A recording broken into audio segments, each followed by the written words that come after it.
Nintendo, there's a lot you can do with Starfox except just remaking the same game over and over. And there's a hilarious bootleg Switch out there. Yippee! If you want to win this Nintendo Switch Lite, stick around to the end of the video to find out how. Every time we get a new Starfox game, it's pretty much the same thing over and over again. It's like, oh, you gotta go through the Lilat system and then you gotta fight Andross at the end. Whoopee! It's been like that since like the Super Nintendo, and then the 64 was like, whoa, now this is like the same game, but it's like way cooler than it was, because the SNES one is like a little it's pretty dated. I was gonna say it's a little dated, it's super dated. You play the 64 one and you can still like, oh, this is fun, I'm having a great time, boo, boo, boo. You play the Super Nintendo one, you can be like 15 minutes, you're like, what the fuck just happened? That was 3D? Wow. And then we had, you know, other games, Star Fox Adventure, Star Fox Assault, that weren't made by Nintendo. Star Fox Adventures was made by Rare, which was pretty much Nintendo at the time. It was like a second-party situation, and it wasn't even supposed to be a Star Fox game. It was supposed to be Dinosaur Planet, and then Nintendo said, fuck it, make it Star Fox. We want a new Star Fox. Go ahead and just change the characters to Star Fox. And they said, oh, okay, Nintendo, and there you go. Wasn't supposed to be a Star Fox game, but games made by Nintendo, Star Fox games made by Nintendo, are all the same thing. You just go through the solar system and go, whoop-de-doo, and you fight Andross, and then that's it. But today I saw something that made me think of, it brought the idea of Star Fox games into my head. I wasn't thinking about Star Fox until I saw this.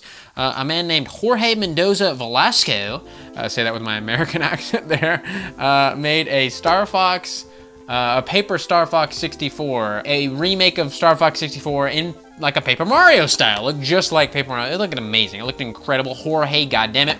Magnifique, my friend. You did an incredible job. You should watch this little trailer you made. It looks really, really good.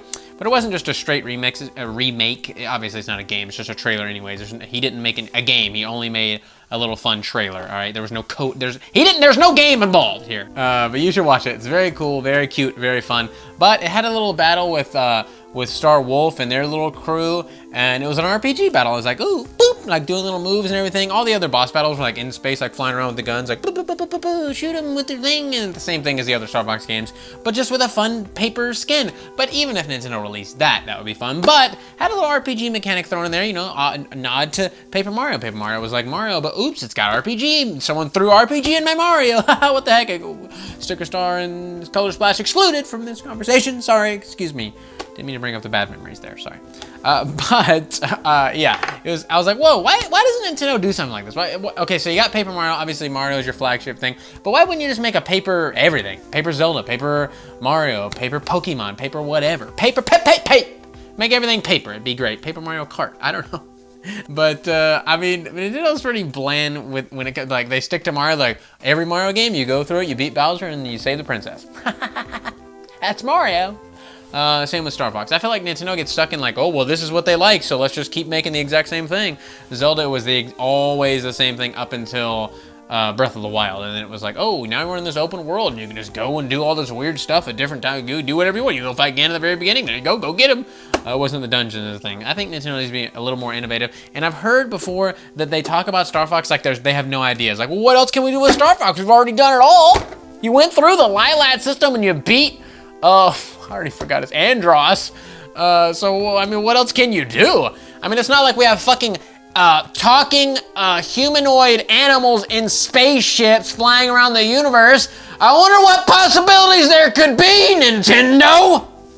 I mean, just look at fucking Star Wars or any other sci-fi thing based in space, Star Trek, how many iterations, how many different fun adventures they go through the goddamn galaxies. You give me one fucking adventure of Star Fox and you're just like, you're over here, people in Nintendo just scratching their heads like, I don't know. That's all we had, I don't know. Why can't we get a fun outer space journey with Star Fox and Co., where, you know, they get out, they get onto some ground combat, they can pick up some different weapons, like, oh, I got this blaster. They, you know, maybe some RPG mechanics on it. The possibilities with Star Fox are seriously endless. Jorge just wanted to make a Paper Star Fox. He already made something cool that I guarantee you Star Fox fans would just die to buy if Nintendo made that into the game. Like, oh, Paper Star Fox. Look, remember we did Paper Mario? Here it is, Paper Star Fox. Buy us, give us money. And it would sell probably pretty well. Don't gimmick in motion controls like you did with Star Fox Zero, and you're like, wait, why no one buy a game? Oh, you don't like gimmicked in motion controls that are unnecessary and you can't turn off? No! No, we don't! We're not fucking children, goddammit! If we grew up with Star Fox 64, we are fucking grown goddamn adults. We don't want fucking gimmicked in motion controls. It was cute you did it with the Wii, but cut it out, Miyamoto. You think you're fucking Mr. Grand Know-It-All Innovative Master? You're not, all right? You innovated and destroyed and absolutely just killed it in the 90s, and now you're just like, but I want to go wacky above and beyond just button presses. I want to make you do this when you're playing games. Shit! God damn it, Miyamoto. Just give us a pure, plain, cut and dry, where you move with the fucking analog sticks, press the buttons, and that's how you play the goddamn games. Star Fox, okay? And give us some fucking cool innovations. Literally, the possibilities, like I said, are endless. I don't understand how you could have an IP like Star Fox and not know what to do with it. It just blows my mind. You're just like, seriously. So, you know, just my little message to Nintendo here. I wanted to talk about that because people love Star Fox. People want a new Star Fox. We don't want a remake of the exact same story we've had a million goddamn times where you just go through the Lilat system and fight Andross. Give us something else, baby, all right? At least innovate on it like you do with Mario, because Mario is the same story over and over, but you give us all kinds of new, like, ooh, look at this, boom, boom, boom, boom, boom, boom, boom. It's always fresh, fun, and wacky with Mario. Star Fox is like, well, you played it once, here it is on the new system. Same as the old ones, but just it's on the new one. But this time with gimmicked in motion controls. Fix it. And boy, oh boy, we have seen quite a few bootleg switches thus far in the lifespan. We've only been out for 3 years, 2017 is when it came out, but we have seen a lot of bootleg switches in that time frame. And today, I saw one that I thought was hilarious. I think I saw some other YouTubers. I saw RGT85 at least talk about this, but I want to talk about it because I loved what I saw. It was great. First of all, it's called the Powkiddy X2. I'm like, wait, what? Powkiddy X2? It sounds like a fucking like inflatable toy for a kid. Like, well, we got my son the Powkiddy X2. He's just out in the backyard, just knocking it around. Like, what is this name, Powkiddy X2? I watched the video for it. It was fucked. It was just like, look, we're copying the Switch, but not at all. We just make it look like a Switch, so we think we could trick somebody, but we're not gonna. Which we'll get into that in a second.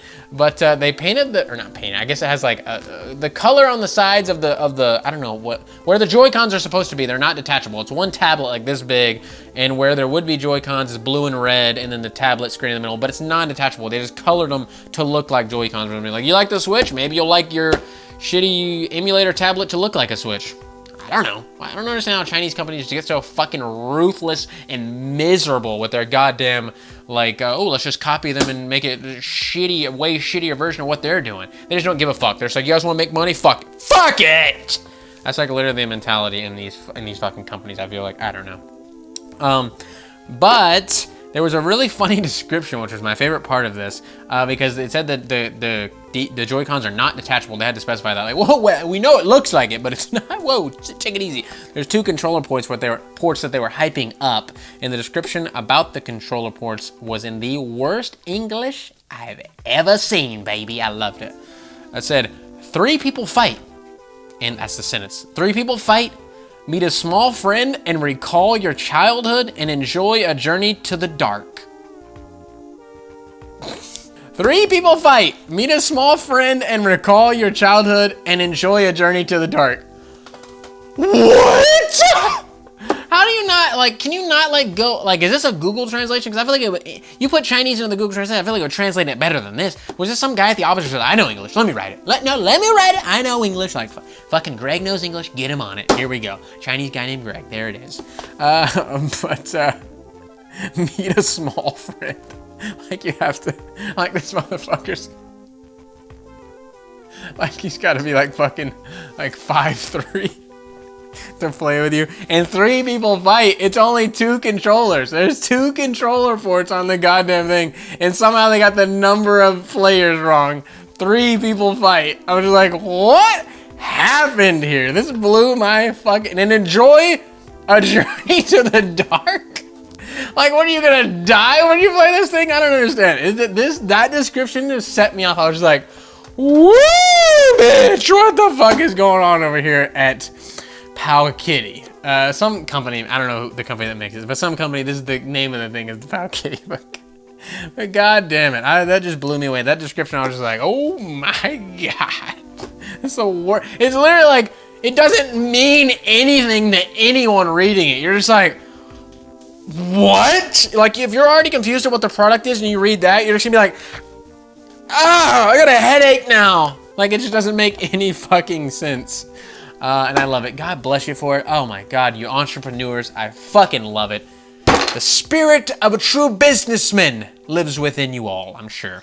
But something else funny that I noted was I was reading about this on Nintendo Life, and they said that they felt sorry for unsuspecting parents who were gonna buy this thinking it was a Nintendo Switch. And I'm just like,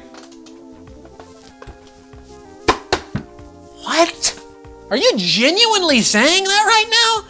You think a parent's gonna somehow accidentally buy this thinking this is a Nintendo Switch? First of all, it's called the Powkiddy. It's right out there front and center. It says any Nintendo Switch anywhere, unless maybe you go on some shitty like Play Asia, like bootleg shit website where it says like a Nintendo Switch emulator or some shit. But why the fuck would a parent be looking on there? They're gonna go to Best Buy, Target, Walmart, where, like, you know, wherever the fuck, you know what, online, eBay, Amazon, wherever the fuck. They're gonna go to places where they can clearly see what the fuck the item is, and it's gonna have the Nintendo branding. That no one in the fucking world is gonna buy this unless you are an absolute fucking moron, which there are absolute fucking morons are, so maybe someone will. But it just seems impossible to accidentally buy this. Like, whoops, I thought I bought a Switch. Oops. It literally says like it plays emulators like Game Boy, like you would have to go out of your fucking way to be that fucking moronic to accidentally buy this. I don't understand. It costs 80 bucks though, so if you want to go play around with a shitty emulator tablet from China, then God bless you, have some fun. I'm giving away this Nintendo Switch Lite, but I wanted to talk to you about an idea for giveaways coming up. What do you guys think about me giving away 3 copies of the hottest new Nintendo game instead of a Switch? So 3 people can win instead of 1 person. Like for June, the June giveaway, maybe I'll give away 3 copies of Xenoblade Chronicles Definitive Edition. And then July, I'll give away 3 copies of Paper Mario Origami King, something like that. So 3 people can win instead of 1 person. I think maybe that would be more fun for everybody because, you know, you're like, oh, I have more of a chance of winning. I could be 1 of 3 instead of 1 of 1. Or maybe you're just like, no, I really want to have a chance to win the Switch. I don't care about the game. I don't know. You let me know in the comments what you think about that. I'll put a poll up on YouTube after this video as well to see what you guys think about that, and you can put your input in there. I'll go off what the feedback says. If you guys want me to keep doing Switch Lights, which because it's cheap, I can use all the ad revenue and Patreon and everything. Any money that I have coming in from YouTube in any way, shape, or form, I can use to put back into the channel and do a giveaway for you guys for the Switch Lite or the games. Whatever you guys prefer, let me know. But to win this Switch Lite, all you gotta do is leave a comment, be subscribed, and like the video, whatever. I'll be picking a random comment from a random video uploaded in the month of May, so get those comments on videos uploaded in the month of May for a chance to win. I'll be picking a winner live on twitch.tv/Fugamecrue at the end of the month, so follow me there. I also do daily live streams there, so maybe you could join those and have some fun with us. We have a lot of fun in those live streams, talk about a lot of wild shit. So check that out and stay tuned for more giveaways. But if you want to look like this badass on screen right here, hit up our merch store at fugamecrue.bigcartel.com. We got shirts, stickers, mugs, all that fun stuff, good quality, fast shipping, good pricing. For as low as $1 a month, you can support us on Patreon if you'd rather do that. Patreon.com/Fugamecrue. We also have a join button down below, kind of similar to Patreon, but it goes directly through YouTube. And you get a little badge next to your name that changes color, it changes the longer you've been joined, I don't know, member of the channel. You also get emotes to use on live streams whenever we can fucking figure out the YouTube live stream situation. I don't know what the hell is going on over there. But yeah, links to all that stuff in the description. My channel is down there as well. Cameron's channel is down there. We also have BitChute and Vlaire. Go check us out on those. And I'll see you later. So I want to say thank you to your loyalty. Thank you for your support.